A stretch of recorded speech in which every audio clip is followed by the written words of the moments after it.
all for supporting my capstone. For those of you who are juniors and seniors, you know that's a pain in the butt, and it's really appreciated. Yeah! No, that's so nice. I love capstone. All right, so has everyone received their little note card? Raise your hand if you don't have a little note card. Okay. Lily is around, and I will also be around. So on this little note card, during this wonderful talk, you are going to write down anything you've learned, anything you feel, anything you get out of this, what you want to know more of, and then at the end we're going to put it in the real talk box, which I will have back there, or probably actually in front of here. So come back in front of here, and I will be holding the real talk box, and you just hold up the box. You can put your name on it if you want, you don't have to, and you put it in the box so that we get feedback. Really appreciate it. Without further ado, here is Mrs. Brady and Mr. Krizel on why writing is extremely... Woo!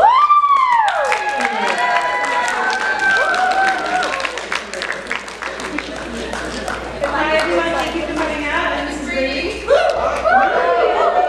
If you're here to see Mr. Krizel, I'm sorry.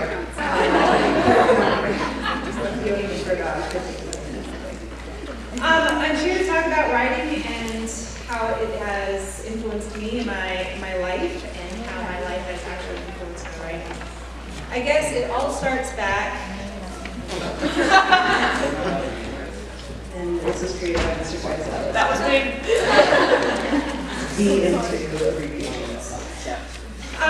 In the 7th grade, I started acting. I've been playing soccer basically my whole life. And it wasn't until I moved to the Shenandoah Valley that I had to pick up a new hobby because they didn't know what soccer was.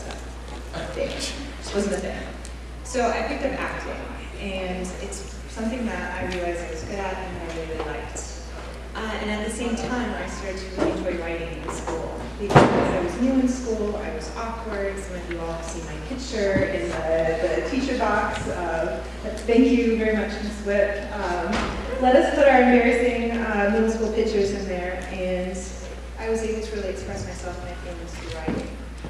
So for my 3 passions in high school, it was acting, writing, and soccer. My high school team finally picked up a soccer team. It was co-ed at first, which was really interesting. But by my senior year, I was doing everything I loved. I was acting, I was playing soccer, and I was writing. When I went to college, unfortunately, 2 of those passions fell by the wayside. Because of the course of study I was taking for becoming an English teacher, I had to say goodbye to taking drama classes due to the rigor of the curriculum that you must go into when choosing education, and English as your major and minor. And soccer, I couldn't really do. I tried walking onto the club team, and I had to walk right back off because it was extremely competitive at a college level. And this isn't just varsity soccer at playing for the school. This was just for fun, and I wasn't good enough to play just for fun.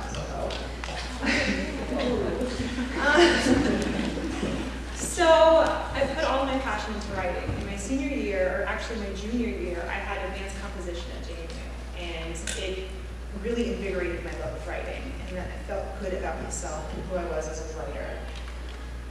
When I got my first teaching gig, I had to, and as Mr. Krizel can tell you, you have to be kind of a jack or Jill at all trades. And so I was teaching English 9, I was teaching English 11, I was teaching advanced composition and theater 1 through 3. And I was also coaching the JV soccer team. So again, I was doing a lot, but I was able to put in my 3 passions. Oh, it's me teaching and me directing. That's Spam-A-Lot at Buffalo Gap High School. Next slide, please. But at Buffalo Gap High School, it's a really small school. And when I picked up the program there were only 6 kids in my theater 1 through 3 classes. All 3 classes together, there were 6 kids. There was a stigma about acting in a small school like that, a small rural area, where kids didn't feel like they could be themselves and that get ostracized as being labeled as a drama kid.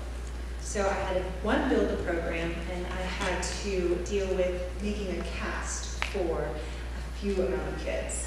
So what I started to do after I kind of got my feet wet in terms of directing other people's plays, teaching other people's plays, was to start writing my own. And my first motivation were kids.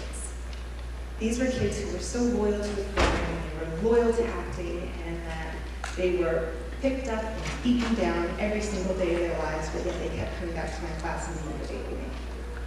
And so the very first play that I wrote, next slide please, was The Watcher's Jollies. I'm terrible at titles, you're going to see that in a moment. The Watcher's Jollies I wrote each for each one of those kids. That I tried to highlight who they were as human beings, play to their strengths, and give them something that they could take to competition. Because we compete in one-hour competitions. So it was a small school, we had never won before, and we certainly didn't win this year. But it was fun. It was fun to write for them. It was fun to see them on the stage and really own these little roles I had written for them, and that people were laughing. They were supposed to. I think the premise of it was Guy, that's the character's name, he's supposed to be my everyman, lives the same day over and over and over again until he actually, it's the same day over and over and over again. He is visited by a visitor, his a la guardian angel, and she tells him, hey, you're stuck in a rut. This is Providence's grace, and you need to. And so he takes her up on it. And so he tells off his dad, he sticks it to the principal, he lives out everything that he's ever wanted to, and accepts that moment knowing that it's all going to go away. But it doesn't go away. Watcher reveals herself to be the devil. So, didn't win, but we had a lot of fun doing it, and it really kind of let me know that I can do this. It's really vulnerable to put your writing out there and for a larger audience to see, but it let me know that I could do it. And so for my second attempt, I again used motivation. The second attempt, which some of you all have read and you're about to see, is probably my most personal play. This one I wrote for my best friend of 3 years, John, not that John, John Brady. We had been in the friend zone for about 3 years, and I was very, very scared that this person I was deeply in love with didn't want anything to do with me. So I was listening to a lot of sad music, some Death Cabs, some Stevens, and I used his song as kind of the backdrop for how I was feeling. And the story, the premise of Kazimierz Pulaski Day, which the play is somewhat based on, is boy meets girl, boy falls in love with girl, girl has cancer, girl dies, and the boy doesn't understand as a 7, 8-year-old kid how his prayers were saved her. And the realization of that death takes us all. And so it was in a dark place, and so I wrote The Visitor for him, thinking I'd never speak to him or see him again, and here we are, so many years later. Next slide, please. It works. It works, and so that's why I'm Mrs. Brady, because John Brady is my husband, the man that I wrote this for, and I wrote it when we were just friends. So the takeaway, if you want to write it on your little note cards, is that you can get out of the friend zone. So without further ado, two of my very, very special students from last year, two people who have my heart, are blessed me that they are going to give a little reenactment of this play for them. So if you wouldn't mind, here's Jess Weiss and Joe Walker performing a little snippet of The Visitor.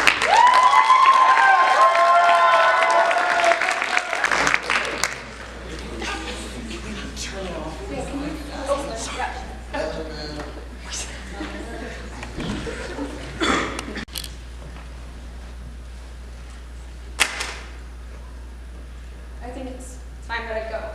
Please, no. Rex, we need to move on. I'm fine. Really? Then what about Kara Atkins? What does she have to do with anything? She has everything to do with it, Rex.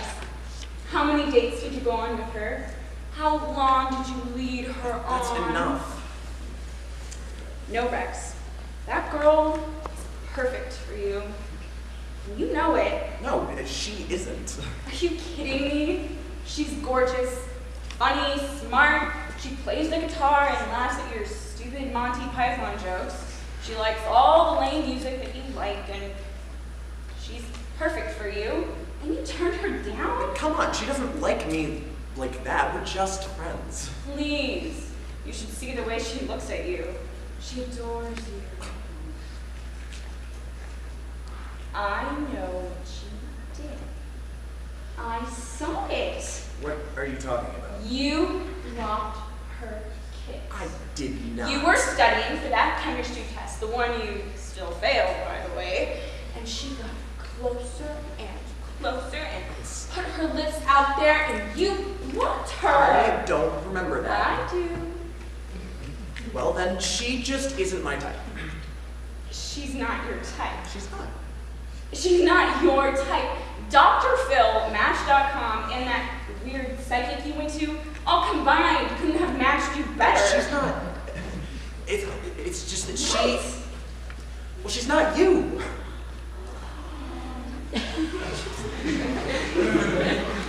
There you go. This is why I can't visit anymore. How are you ever going to move on if you keep comparing everyone you're interested in to me? Well, I don't mean to. It's. No one compares. And they never will, Rex. As long as I'm around, no one will ever be good enough for you because you won't let them be. I can't get over you, Julia. I don't want to. That's all the more reason for me to go. I'm not scared anymore. You helped me with that.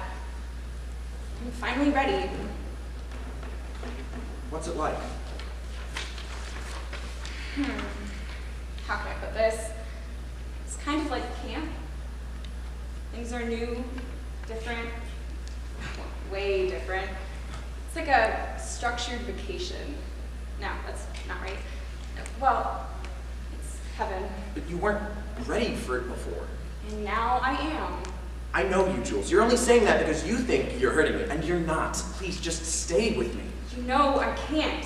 Then I'm coming with you. I'm coming with you.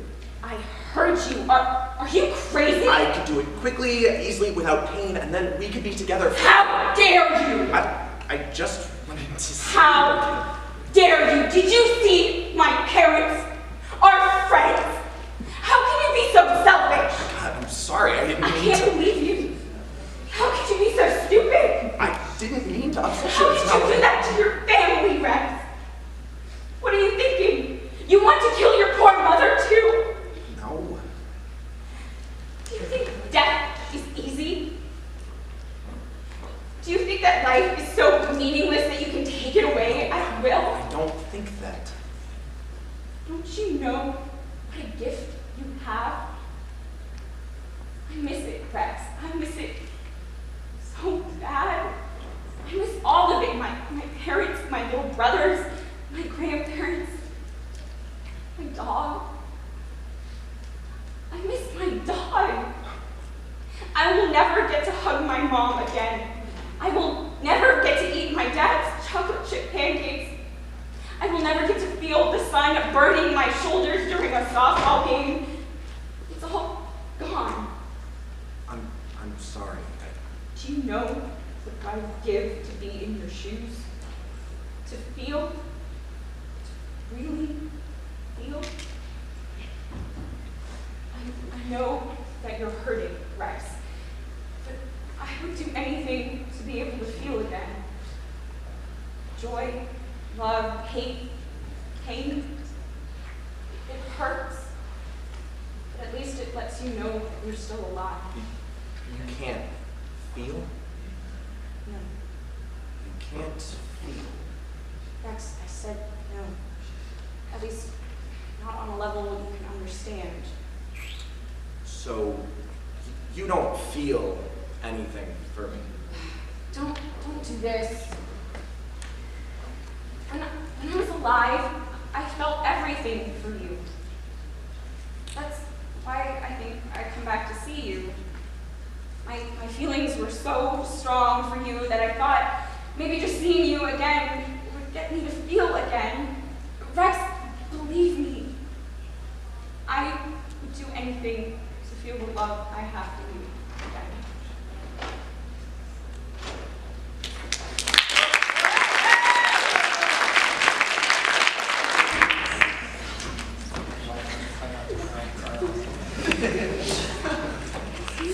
That's right, Bert.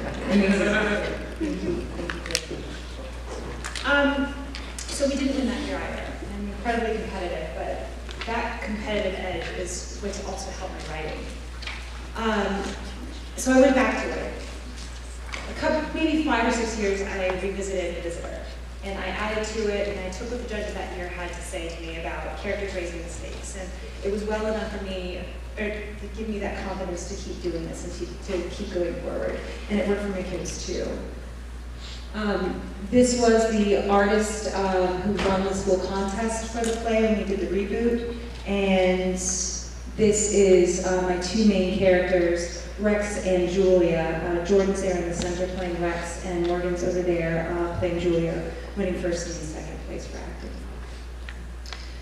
So I'm gonna skip 2 so I don't cut off any time for Mr. Krizel. But we did have some, from that writing came good results. I was motivated again by my kids that we took the next play, to win for director, for play, and for actor.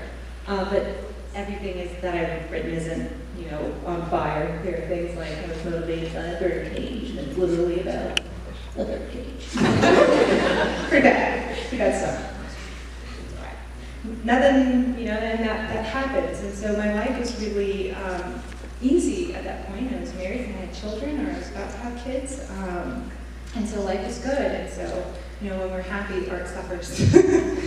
But I want to get to the last part. So go to writing is catharsis. Perfect. One of the last things I'm really proud of that I wrote that did really well, and that I was able to use writing as a catharsis is, and some of you who are my students know this, my sister has borderline personality disorder and she's an alcoholic. And living with that, and I've talked to a couple of you all in isolation about this, but when you have a parent or if you have a sibling that has a mental health disorder or an addiction, you will for the rest of your life be second-class citizen in your family. Not that you aren't loved anymore, but the attention goes straight to that child or that parent. And so dealing with the depression of that aspect was very difficult, even in my 20s to deal with. So again, I turned to writing. I wanted to also just showcase some of the great talent that I had coming through. What I wanted to do on the stage was help an audience understand what it is to love someone with mental health and addiction, and to what it's like to live through it. So I wrote the multiple personalities of Kimbo Saunders, again, titles, maybe.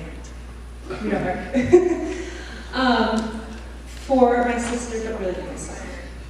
That I needed to get some sort of closure and to have some sort of catharsis for my feelings about what it's like, one, to have the disorders that she has, and also what it's like to be living in the shadows of those disorders. So quickly, I'll show you a couple pictures from the show. It was interesting technical acting and writing it in, and this was a part of the writing process. I would write something, we'd go to the stage, put it up, and I'm like, that's not what I want. And then making sure that I went back and back and back and back until that everything was exactly how I wanted to make it on the stage. So if anything that you take away from today is if you're not successful at the first attempt, you need to try and try and try again.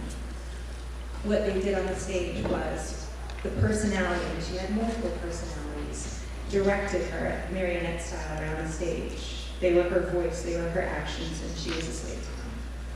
So I wrote one more play for my seniors because I was leaving for Oakton to be with you all. But I'm not done telling my stories, and I can't wait to help inspire you all and be inspired by you for my very next story. Thank you very much.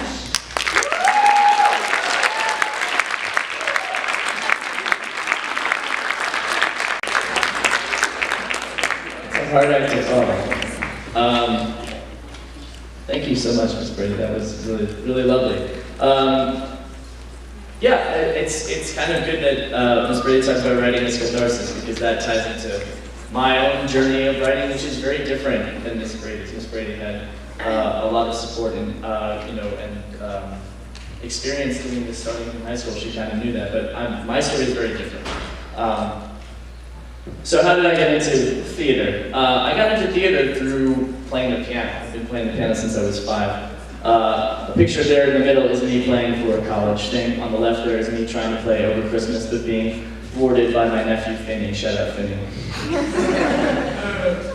And in college, I got into theater through music, and then made friends and really defined my college experience, theater, to the point where I felt comfortable enough to try my hand at acting. The picture on the right, a rare picture of me acting, from a play called Dog Sees God. Has anyone heard of that play? Yeah. We can't do that play here. You sure can't. That play is about the Peanuts characters growing up and being high school students and dealing with difficult issues. So I played Schroeder. You can see the piano in the background. I got to play the piano during the show, which was fun. Schroeder is dealing with abuse, and later in the show, he and the character on stage, which is Charlie Brown, enter a relationship with one another. So that was something. So that's how I became acquainted with the world of theater, but I never tried writing. I never took a creative writing class in high school or college. I never thought it was something that I wanted to do. I never felt it was something that I had a talent in, but mainly because I hadn't tried it. And the way that I got into it,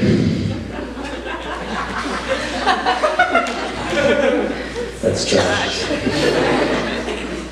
The way they got into it was because I was unemployed.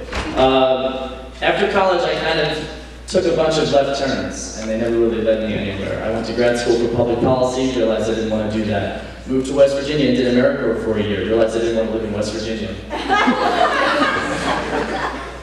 Nothing wrong with West Virginia. Moved back to DC, worked for nonprofits, couldn't find anything that I was really passionate about. And the one good thing that I did during this time was go on a little game show you may have heard of called Jeopardy! And that allowed me the freedom to not work at that job anymore. Which was nice, but it was also difficult for me. I have, for my entire life, been someone that has at least outwardly seemed very impressive to other people in terms of my accomplishments and what I had done at school, but I did not feel impressive. I felt that I was really failing to live up to my potential. I was 25 years old and I didn't have a job, and worse than that, I had no idea what I wanted to do. I hadn't come to the realization that I wanted to be here teaching. And so my way of dealing with this trash situation was to finally think about writing it down. I had things, but I never thought to dramatize my own kind of story. And after seeing my friend Steve, who's a wonderful actor in the show in DC, I started to think about it as something beyond something that I had just done in college and something that I wanted to do. So I started writing something that was based on my own life. I had recently ended a relationship with a girl who was way more ambitious than I was. She's currently getting her MBA at Oxford. And I'm here. So thinking about that, I had my hook. And the hook was a story about a guy who is unemployed, who goes out with a girl who has a job, and how they deal with that situation. So it took me a month to write this play. I had never written a play before, but I had seen plays before, so I knew what plays were like all about. Like if you see a play, you could probably write a play. It may not be good, and my first draft, as Miss Brady points out, was not good. It was 110 pages, and there were 23 speaking roles. And so when I sent this play to my friends and said to them, "What do you think?" They said, "You have characters here that say one line. Like you're not going to get anyone to play this part. Why would they do that? You can really combine these things." So I was like, "Oh, well, that's a good thing." But to me, the important thing was that the play was authentic. It felt authentic. The main character was. He liked karaoke and eating Cinnamon Toast Crunch. So do I. The characters in the play G-chatted with each other. You all know G-chat? Like Gmail chat? You all know, like, people know what that is. But if you're my age and work in an office, that is what you do at work. All day. If you see me during my planning period, that's what I'm doing. I'm talking to my other friends at work as they avoid doing their work. That's what we do in the adult world. So I wrote these scenes in having no idea how I was actually going to put them in a play. But I just figured I would do it. I heard about this festival called the Capital Fringe Festival through my friend Steve, who had done a play there. And so I sent in my second draft, which was about 100 pages, with a note that said, "I will make this shorter." And I sent it off to them. And then a month later I found out that I had been accepted. and that was really exciting to me. Later I found out that they take just about anything. And you don't need to send them the play. They probably looked at, I sent this in a big package, and they're like, that's cute. All you need to do is send them like what the play is about, how many characters it is, how long it is, what technical needs you have. And if it's not completely outrageous, and many times even if it is completely outrageous, they will take it. So here I was, having no idea how to do a play. I decided I would direct it myself, because why not? This was a vanity project through and through. I had some friends in college who I enlisted to act in the play. We had some auditions. The stage that we were given at Fringe was 15 by 20. And I was living in Bloomingdale in DC, and I had a garage behind my house, and the inside the garage was 15 by 20. And I was like, this is kismet. This is a sign. Okay? What's not good is rehearsing in an unair-conditioned garage in June in DC. Everyone wanted to kill me. It was rough. But I made it up as I went along. Those of you who were students in my class will recognize that fact. I made it up as I went along. And it was a 7-month-long process. Started writing the play in November, the play went up in June, and people really liked it. And I'm not just saying that. I know that they liked it, I can tell. And I was fully prepared to never do it again if people didn't like it, but they liked it because it was authentic and it was real, and my parents said to me, do you really feel this way about being unemployed? And I said, no, it's fine, it's not hopelessly depressing. But it was. And so, Fringe has, it has awards, and I never thought I would win one, and I didn't. But the few websites that made it their mission to review every show in the festival came and they saw it and they really liked the play, and so I thought I would give it a try again the next year. But this time I had to do it while not a lazy, unemployed bum. At this point I had realized that what I wanted to do was go back to school to become a teacher. These are some notes that I took from class on April 1st, 2013. You can tell I was really paying attention during class. I was writing a dialogue for my next play, Social Media Expert. Wait, you don't own a computer? That's one of the lines from the play. I actually made it in the play.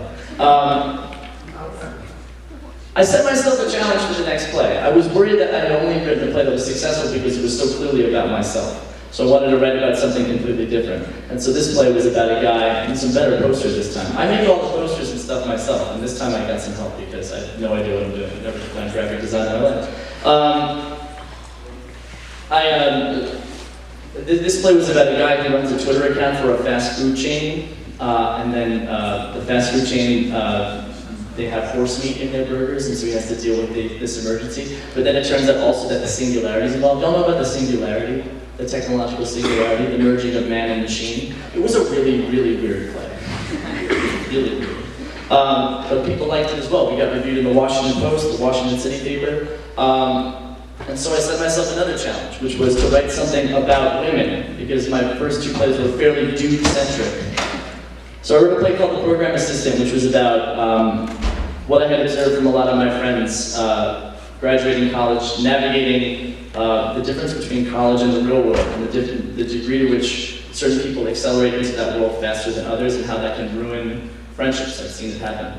So I wrote a play about two girls who apply for the same job at the State Department, and one of them gets it, and the other one doesn't, and how it basically ruins their friendship. A bit more dramatic than the play about the horse meat.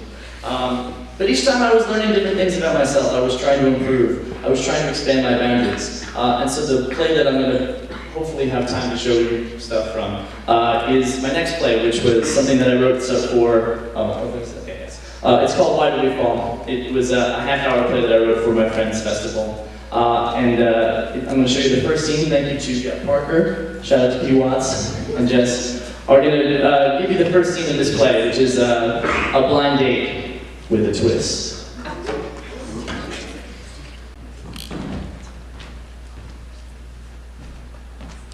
Hi, are you Julie?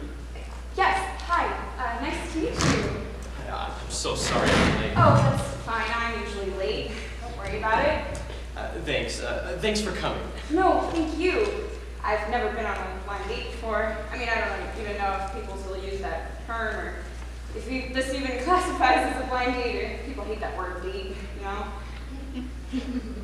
Really? Yeah, girls will use any word in the universe other than date because they think it will scare guys off. Like, friends of mine literally said to guys, hey, do you want to have dinner with me at a nice restaurant? But it's totally not a date, I swear. Wow, that's unfortunate. Yeah. So, Bill tells me that you're new in town. Yeah, I suppose I am. Well, I've been here for about 5 months. Where are you from? Iowa. I basically grew up in a cornfield. Wow, I've never been to Iowa. You're not missing much. What about you? I've lived here for pretty much my whole life. I love it. It's the best city in the whole world. Yeah, it's pretty great so far. Has it been a big adjustment for you? Kind of. It's a little hard getting used to the whole 9 to 5 thing. When I was in college, I didn't have class before noon, like, ever. Where did you go to college? Iowa State? You? I did. Oh, I'm sorry. I didn't mean to No, assume. it's okay. I meant to. I was planning to, and then life got in the way, or something like that. I traveled for a while. I'm planning to go, at some point. Ah, I see. Yeah, but you like your job. Bill has nothing but good things to say about you. Oh, that's nice. Yeah, I like it. It's not exactly in my field, but it's close enough. And everyone's really cool, although everyone is older and married, so it's been hard to meet people my age. Well, now you know 3 people. Yes, that is true. Did you go to college with your roommate? Yeah, we moved here together. Where do you guys live? Downtown. It's crazy. Our rent is twice as much as my house. And the apartment is, well, it's cozy, let's say. Small? It's just a bit limited in terms of space, but it's a great location. Where do you live? I live outside of town, just on the outskirts. Nice. I'm still, like, getting used to the whole area. I think I figured out the bus last week. That's great. I've lived here forever, and the bus still confuses me. Yeah, I feel pretty accomplished. I bought a coffee table off Craigslist last week. I feel like a real city dweller. Who's Craig? What? You said Craigslist? Is he a friend of yours or something? Oh, are you serious? Is this an internet thing? I'm sorry, I'm not on the internet. I don't get it where I live. You don't get the internet where you live? Do you live in a castle? I wouldn't call it a castle, but it's kind of remote. Oh, wow. I'm going to need to hear more about that. But yeah, Craigslist, it's a website where you can get like anything you want. People sell things, people find roommates, people meet up for casual encounters. It's like the best thing ever. Not that casual encounters, it's like a whole general concept. Wow, that sounds great. So, what do you do when you're not in your castle? Well, I own my own business. Really? Well, that's awesome. What kind of business? Lots of things. Shipping, construction, biotech, it's... Did you just say biotech? Yes. Wow, I don't mean to be rude, but since you said you didn't go to college, I assume that you own like a blockbuster franchise. No, okay, let me be honest with you. Well, okay. My parents were very wealthy. They owned the company, but then they died when I was 9. Oh my God, I'm so sorry. And so the company was left to me, but I didn't take control of it until recently. So that's how I own the company, and lately I've become incredibly busy and haven't really had time for a social life. I'm either at home or at the office or, yeah. So I'm trying to fix that, but here's the other thing. I'm kind of famous. Everyone who lives here knows everything about me, about my parents, about the fact that I'm rich and live in a castle, as you say. It's weird. And I haven't always known how to handle it. So Bill told me you were new in town, and I thought it might be nice to go on a date, yes, a date, with someone who might not know who I was. And here we are. I probably shouldn't have tried to keep it secret from you. I don't know what I expected, so I'm sorry. I guess I might as well get going. What? Sorry for it. No, it's fine. Don't be silly. You're fine. I totally understand. Thank you for being honest with me. Are you sure? Of course, it's fine. I mean, who cares if you're rich and famous? Yeah, okay. I have an idea. Let's start over. Go outside and come back in, and we'll have a normal date. Really? Yeah. Okay.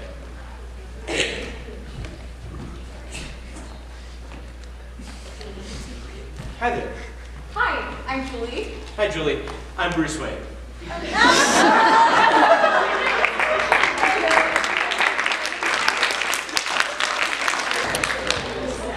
Y'all catch the twist there?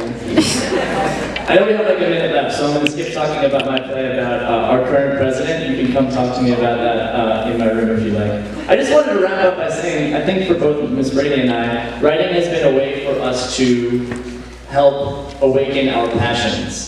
Like, I didn't realize I wanted to be a teacher until I was there working on this play and figuring things out and interacting with people. I realized how much I hated working in offices and how I wanted to be, dealing with people. That has been the greatest thing that ever happened to me, to be able to figure out that I want to be here doing this. And it was never something I expected to do.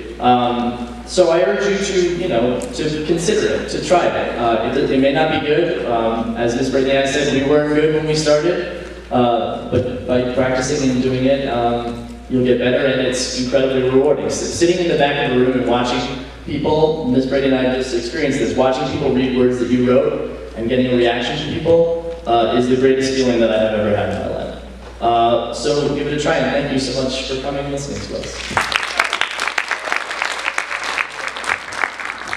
All right, guys, thank you all so much for being here. I know the bell's about to ring. I just wanted to say one quick thing really fast, is that right now there's 116 people in this room, and that taps all of last year's Real Talk. So thank you so much for taking that one up. Also, before you guys leave, we have the Real Talk box up here. Please take your notepads, either hand them to me or put them in the Real Talk box. Thank you so much.